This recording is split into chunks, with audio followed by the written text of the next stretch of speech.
जय हिंद साथियों, आप सभी का स्वागत है आपके अपने इस YouTube चैनल वीनस क्लासेस पर। साथियों, आज की इस वीडियो में हम लोग देखेंगे railway NTPC and group D RPF के लिए जीके जीएस की बहुत ही बेहतरीन क्लास। जैसा कि पहला प्रश्न आप सभी के सामने है, आप लोग देख ही रहे हैं कितना महत्वपूर्ण प्रश्न है रेलवे एग्जाम के लिए। कहता है रेलगाड़ियों के संबंध में संक्षिप्त नाम RLWL का पूरा नाम क्या होता है। जैसे कि रिगेट लॉस waiting list, remote location waiting list, railway location waiting list, railway list waiting लोक।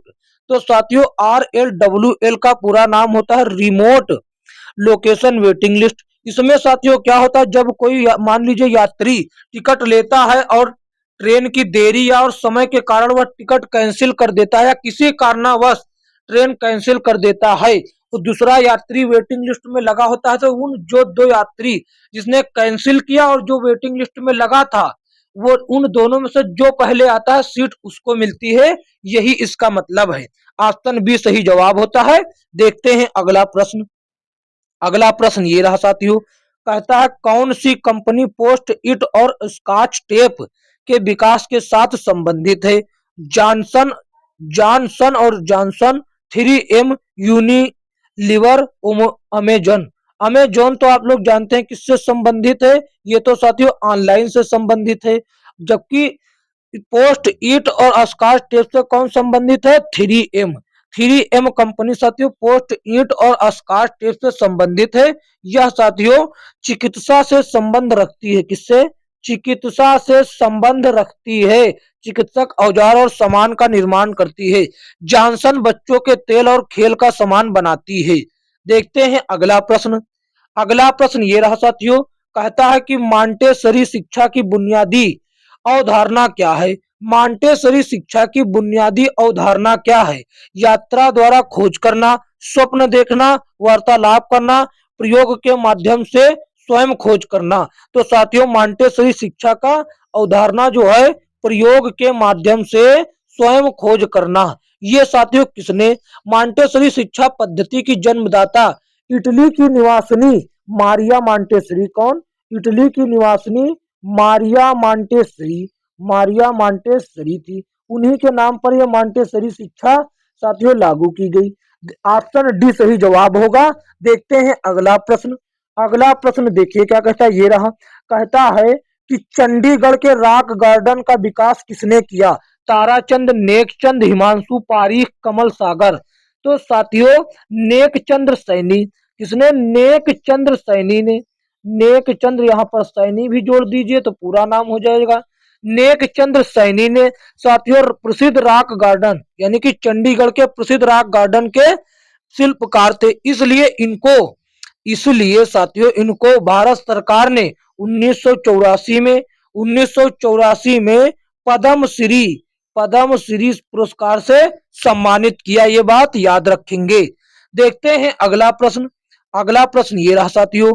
साथियों चैनल पर न हो तो चैनल को सब्सक्राइब कर दीजिए और वीडियो को एक प्यारा सा लाइक कर दीजिए। साथियों यदि आप रेलवे ग्रुप डी की एकदम सभी विषयों की तैयारी चैप्टर वाइज एकदम बेसिक से करना चाहते हैं तो प्ले लिस्ट बनी हुई आप देख सकते हैं और चैनल को सब्सक्राइब अवश्य कर ले ताकि आने वाली वीडियो का नोटिफिकेशन आप तक पहुंच सके। कहता है बांग्लादेश में किस प्रकार की सरकार है। इस्लामी गणराज्य, संसदीय लोकतंत्र, संघीय गणराज्य, संवैधानिक राजशाही। तो बांग्लादेश में संसदीय लोकतंत्र लगती है सरकार। ऑप्शन बी सही जवाब होगा। इसमें साथियों 350 सदस्य होते हैं जिसमें 300 सदस्य जनता के द्वारा चुनकर आते हैं जबकि 50 महिलाओं के लिए होते हैं। देखते हैं अगला प्रश्न। अगला प्रश्न ये रहा साथियों, क्या कहता है उस किले का नाम बताएं जिसका निर्माण विश्व प्रख्यात संगीत रिचर्ड वैगनर के सम्मान में करवाया गया था। साथियों कौन से किले का निर्माण प्रसिद्ध संगीतकार रिचर्ड वैगनर के सम्मान में करवाया गया था। बालमोरल कौशल, न्यू सर्वोस्टीम कौशल, कॉन्वो कौशल, क्रोनबोर्ग। तो साथियों न्यू सर्वोस्टीम कौशल इस किले का निर्माण प्रसिद्ध संगीतकार रिचर्ड वैगनर के सम्मान में करवाया गया था। साथियों रिचर्ड वैगनर जो थे एक बहुत ही बड़े विश्व प्रख्यात संगीतकार थे। देखते हैं अगला। अगला देखिए साथियों ये रहा, क्या कहता है अनंत पै अनंत पै द्वारा शुरू की गई भारत की प्रसिद्ध हास्य श्रृंखला को क्या कहते हैं? अनंत पै को साथियों अंकल पै भी कहते हैं। क्या? अंकल अंकल पै भी कहते हैं। अंकल पै भी कहते हैं। ये साथियों भारतीय शिक्षाविद है, इनका एक नाम है अंकल पै या अनंत पै। इनके द्वारा साथियों इनके द्वारा अमर चित्र कथा, क्या साथियों? अमर चित्र कथा एक शुरू की गई थी, जो साथियों पारंपरिक लोक कथाओं और पौराणिक कहानियों पर आधारित भारत की प्रसिद्ध हास्य कथा है साथियों। ऑप्शन बी सही जवाब होगा। देखते हैं अगला प्रश्न। अगला प्रश्न ये रहा, कहता है पीएनआर। पीएनआर का पूरा नाम क्या होता है? इसका साथियों रेलवे के संदर्भ में पूछ रहा है कि पीएनआर का पूरा नाम। कहता है passenger passenger passenger name record. इसका पूरा नाम क्या होता है? Passenger name record. Passenger name record होता है, कहां पर है? यात्रियों के नाम का रिकॉर्ड। ऑप्शन बी में देखिए दिया गया पीएनआर का पूरा नाम passenger name record. Option B सही जवाब होगा। देखते हैं अगला प्रश्न। अगला प्रश्न ये रहा साथियों। अब ये मत कहिएगा कि साथियों कि थोड़ा स्लो करिए, स्लो नहीं करेंगे क्योंकि आपका ज्यादा समय हम नष्ट नहीं करेंगे। कहता है विक्टोरिया मेमोरियल स्मारक किस रूप में काम करता है? एक रेलवे स्टेशन के रूप में, एक आर्ट गैलरी के रूप में, एक शिक्षा केंद्र के रूप में, एक संग्रहालय के रूप में। तो ये साथियों एक संग्रहालय के रूप में काम करता है। साथियों कौन? Victoria memorial. विक्टोरिया मेमोरियल का साथियों कहां पर है? ये कोलकाता में है। ये कोलकाता में है साथियों। इसका निर्माण लॉर्ड कर्जन ने साथियों कब करवाया? लॉर्ड कर्जन ने उन लॉर्ड कर्जन ने 1899 1905 कहना गलत है, क्योंकि 1899 से शुरू करके 1905 तक चलाया, तब इतना काल इतने अंतर्गत बना था। तो साथियों 1905 या 1899 कहना गलत है, तो इस समय अंतराल के अंतर्गत बनाया गया था। देखते हैं अगला प्रश्न। अगला प्रश्न ये रहा, क्या कहता है? ये बहुत ही बेहतरीन प्रश्न है। कहता +91 किस राष्ट्र का कंट्री कॉलिंग कोड है? मतलब किस देश में मोबाइल नंबर के आगे +91 ये किस देश का कोड है? ये साथियों अपने भारत इंडिया का ही है। साथियों +91 लगता है कनाडा का। +1 जो है ये लगता है कनाडा का। अमेरिका का भी +1 यानी कि यूनाइटेड किंगडम। और चीन का साथियों कितना लगता है? चीन का लगता है +86। चीन का लगता है +86। जबकि साथी मेक्सिको का आप एक दो चीज और याद रखेंगे। मेक्सिको का कितना है? मेक्सिको का है साथियों +52। मेक्सिको का है +52। और रूस का कितना है?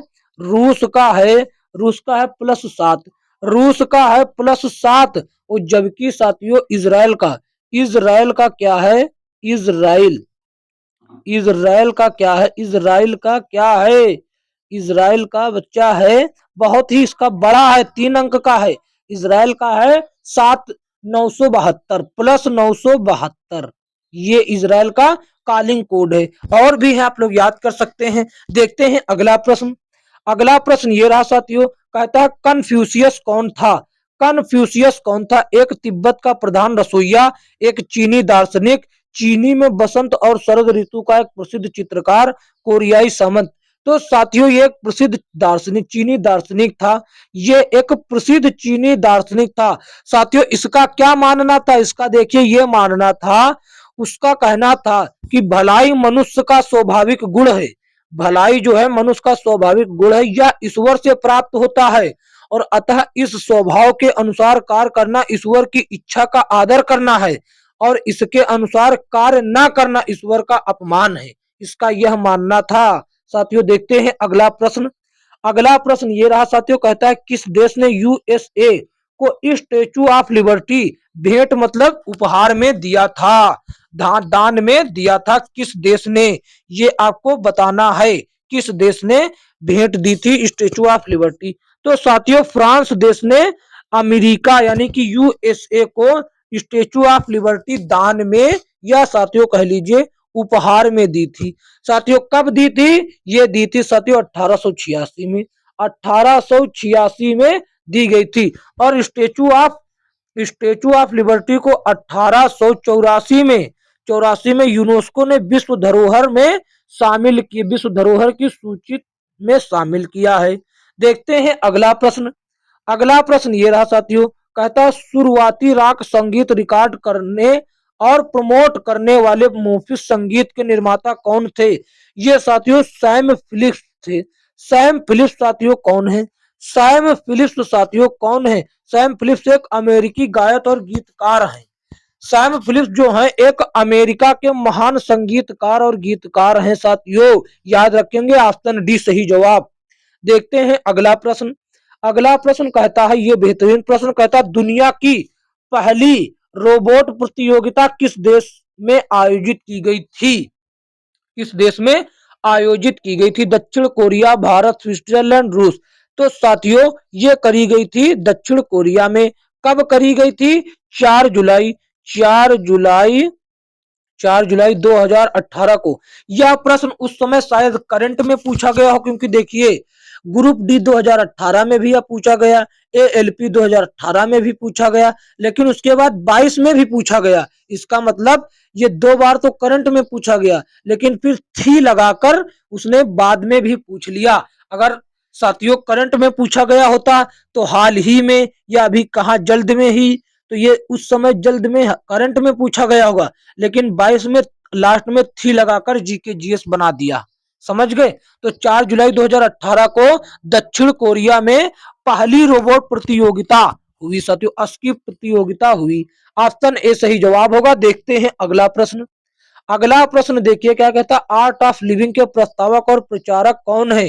पंडित रविशंकर, स्वामी नारायण, सहजानंद स्वामी, श्री श्री रविशंकर। ये कोई गलती से नहीं लिखा है 2 बार श्री श्री रविशंकर, ये श्री श्री इनके नाम में 2 बार लगता ही है साथियों। आर्ट ऑफ लिविंग के प्रस्तावक श्री श्री रविशंकर थे, यही हो जाएंगे। ऑप्शन डी सही जवाब होगा साथियों। देखते हैं अगला प्रश्न। अगला प्रश्न देखिए साथियों क्या कहता है, ये रहा। कहता है ये बेहतरीन प्रश्न है। कहता है किसने कहा धैर्य आसानी से हासिल नहीं किया जा सकता, यह केवल मांसपेशियों के निर्माण की तरह है, हर दिन आपको इस पर काम करने की जरूरत है। एकनाथ ईश्वरन, अखिल शर्मा, इंद्रीश शाह, दिनेश डिसूजा। तो साथियों इसने कहा एकनाथ ईश्वरन ने। किसने कहा? एकनाथ ईश्वरन ने कहा था साथियों। देखते हैं अगला प्रश्न। ये कौन है साथियों? ये भारत में जन्मे आध्यात्मिक गुरु, लेखक और अनुवादक थे। देखते हैं अगला प्रश्न। अगला प्रश्न ये रहा साथियों, दाल बाटी चूरमा यह किस राज्य का प्रसिद्ध व्यंजन है? किस राज्य का प्रसिद्ध व्यंजन या किस राज्य का खाद्य पदार्थ किस सामग्री में आता? तो ये राजस्थान में आता है। राजस्थान का खाद्य पदार्थ है साथियों। राजस्थान का खाद्य पदार्थ कैसे बनता है? तो देखिए दाल बाटी चूरमा एक प्रसिद्ध राजस्थानी व्यंजन है। बाटी गेहूं के आटे से बनाई जाती है, चूरमा मीठे आटे का मिश्रण होता है साथियों। दाल तो आप लोग जानते ही हैं। देखते हैं अगला प्रश्न। अगला प्रश्न ये रहा साथियों, ये देखिए यह भी बहुत बेहतरीन प्रश्न कहता है, निम्नलिखित वाक्य किसने कहा? नाम में क्या रखा है? यदि हम गुलाब को किसी अन्य नाम से भी बुलाएंगे तो भी वह सुगंध ही देगा। बहुत बेहतरीन प्रश्न है। नाम में क्या रखा है? यदि हम गुलाब को किसी अन्य नाम से भी बुलाएंगे तो वह सुगंध ही देगा। Catherine Bowles, William Defoe, William Shakespeare, Edmund Malone. तो साथियों इसने ये कहा था विलियम शेक्सपियर ने, जो कि अंग्रेजी के महान कवि और लेखक हैं साथियों। ऑप्शन सी सही जवाब होगा। ऑप्शन सी क्या होगा? सही जवाब होगा साथियों। देखते हैं अगला प्रश्न। अगला प्रश्न ये रहा साथियों क्या कहता है, अगला प्रश्न ये रहा कहता है कौन सा मंत्रालय भारत में गौ हत्या करने को नियंत्रित करता है? ये साथियों पर्यावरण मंत्रालय करता है। कौन? पर्यावरण मंत्रालय करता है। ये साथियों 1961 में या 2017 में the prevention of cruelty to animals act 1961 में संशोधित करके एक साथियों नियम बनाया कि इसमें जानवरों जैसे मवेशी बाजार जानवरों में खरीद बिक्री रेगुलेटिंग करने के साथ साथ मवेशियों के खिलाफ क्रूरता जो होती है जानवरों के खिलाफ क्रूरता, उसको साथियों रोका गया। उसको क्या किया गया? उसको रोका गया इस एक्ट के खिलाफ। ऑप्शन डी सही जवाब होगा। देखते हैं अगला प्रश्न। अगला प्रश्न साथियों ये रहा, कहता है वेटिकन के भव्य समारोह में पोप फ्रांसिस द्वारा 4 सितंबर 2016 को किसको संत की उपाधि दी गई थी साथियों? मदर टेरेसा को, सिस्टर फ्लोरेंस को, सेंट मैरी को, सिस्टर निर्मला को। तो साथियों मदर टेरेसा को संत की उपाधि दी गई थी। ऑप्शन ए एकदम सही जवाब होगा। तो देखिए मदर टेरेसा जो थी ये रोमन कैथोलिक मत की अनुयायी थी। 1948 में इन्होंने भारत की नागरिकता ग्रहण की। साथियों इन्होंने गरीब बीमार असहाय लोगों की सेवा करी, जिस कारण इनको 1980 में भारत सरकार ने भारत रत्न से सम्मानित किया। इनको किससे? भारत रत्न से सम्मानित किया 1980 में। किसको? मदर टेरेसा को। देखते हैं अगला प्रश्न। अगला प्रश्न ये रहा साथियों, आज के प्रश्न बहुत बेहतरीन लेकर आते हैं। ह्यूमैनिटी हॉस्पिटल को किसने स्थापित किया? जिसने अपने पूरे जीवन में सब्जी विक्रेता, घरेलू और मददगार और मजदूर के रूप में काम किया। शीला मजूमदार, सुभाषिनी मिस्त्री, अनु मॉडल, सुजा दत्ता। तो सुभाषिनी मिस्त्री ये साथियों एक बंगाली है, ये बंगाली है। तो देखिए क्या है, ह्यूमैनिटी हॉस्पिटल सुभाषिनी मिस्त्री ने 1996 में, कब? 1996 ईस्वी में पश्चिम बंगाल के हंसपुकुर गांव में स्थापित किया। जिस कारण राष्ट्रपति रामनाथ कोविंद ने 2018 में उन्हें पद्म श्री पुरस्कार से सम्मानित किया। कौन से? पद्म श्री पुरस्कार से सम्मानित किया। किसने? राष्ट्रपति रामनाथ कोविंद ने। देखते हैं अगला प्रश्न। अगला प्रश्न ये रहा साथियों, यह बहुत बेहतरीन प्रश्न है। कहता है कि श्रीखंड एक भारतीय मिठाई है जो पानी निकाले हुए दही और चीनी से बनती है। यहाँ पर चीनी नहीं दी गई है, दही और चीनी से बनता है। यह किस राज्य के व्यंजन में मुख्य मिठाई के रूप में से एक है? ये साथियों गुजरात और महाराष्ट्र के व्यंजनों में से मुख्य मिठाई है महाराष्ट्र। तो साथियों आप लोग देख रहे हैं कि महाराष्ट्रियन ऑप्शन में दिया गया, गुजरात नहीं, तो ऑप्शन सी सही जवाब लगा देंगे। देखते हैं अगला प्रश्न क्या कहता है। अगला प्रश्न ये रहा साथियों, किस अवधि को भारतीय थिएटर के लिए पुनर्जागरण की अवधि के रूप में जाना जाता है या माना जाता है? ये साथियों प्रश्न ज्यादा वैसा नहीं तो 1965 से 1975 हो जाता है, इसमें ज्यादा समय नहीं व्यतीत करेंगे। ये प्रश्न रहा, कहता खांडवी भारत के किस राज्य का पकवान है? कर्नाटक, गुजरात, उड़ीसा, महाराष्ट्र। तो खांडवी साथियों कहाँ का है? खांडवी साथियों गुजरात का है। कहाँ का? खांडवी गुजरात का है। गुजरात के अन्न क्या हो जाते हैं? गुजरात के अन्न देखिए हो जाते हैं ढोकला। क्या हो जाता है? ढोकला। और क्या हो जाता है? और हो जाता है फाफड़ा। फाफड़ा ये हो जाता है फाफड़ा। और क्या हो जाता है? आधुयू। आधुयू हो जाता है एक अधुयू।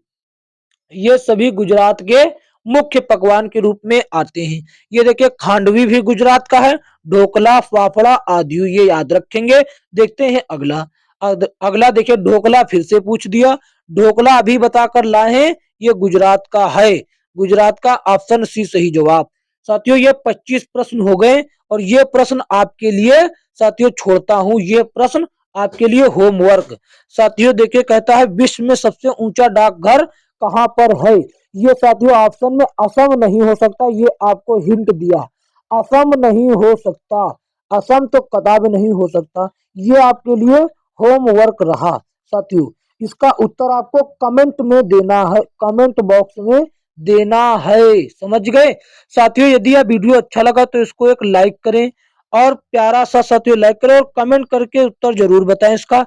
चैनल पर न है तो चैनल को सब्सक्राइब करके नोटिफिकेशन बेल को ऑल पर क्लिक करें ताकि आने वाली वीडियो का नोटिफिकेशन सबसे पहले आप तक पहुंच सके। साथियों इसके पीडीएफ की बात करें, डिस्क्रिप्शन में व्हाट्सएप ग्रुप का लिंक दिया गया होगा, आपको वहां पर पीडीएफ मिल जाएगी और डायरेक्ट पीडीएफ का लिंक दिया गया होगा, वहां से भी आप डाउनलोड कर सकते हैं। व्हाट्सएप ग्रुप ज्वाइन करने का ये फायदा है कि आपको 2025 की लेटेस्ट बुक का पीडीएफ मिलता रहेगा निःशुल्क। तो साथियों मिलेंगे किसी अन्य वीडियो में, तब तक के लिए जय हिंद जय भारत।